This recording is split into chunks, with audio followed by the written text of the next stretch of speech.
homes, and where we've seen that many of those residences have been completely overwhelmed, and many patients haven't been tested and will not therefore be registered as deaths due to COVID-19. So the real figure could be several thousand higher. We really will, I don't want to, be too dramatic about it, but it does look like the real figure is considerably higher.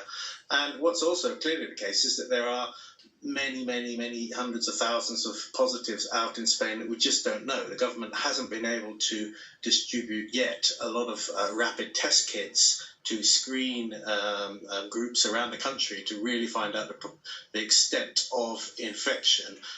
There's talk that 15% of the population in one study could be infected. We don't know, but it's clearly must be more than 102,000, because that also would give us a death rate, even according to the official figures, of 9%, and no one thinks that's realistic. So the crisis is still somehow beyond the health authorities' control. It's just hard to know the full dimensions of what's going on.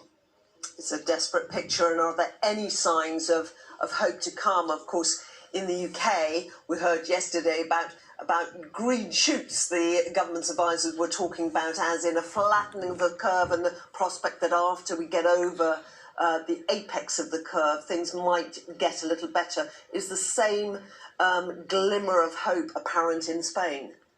There's a press conference that will be going on now, the daily press conference of the technical committee looking after this. Now, they're talking about the same idea. The curve's flattening in terms of the official numbers. The numbers are pretty similar each day. We have a slight new record today, but we're talking about 800 odd deaths each day. We're talking about a rise in recognised cases of about 9-10% per day. But what is the reality? That's the issue. It's still not known, and difficult choices are beginning to have to be made. For example, Catalonia has the Catalan Health Service has given out instructions to its doctors to basically screen older patients for who will not be admitted to intensive care. It depends on their age, it depends on how frail they are.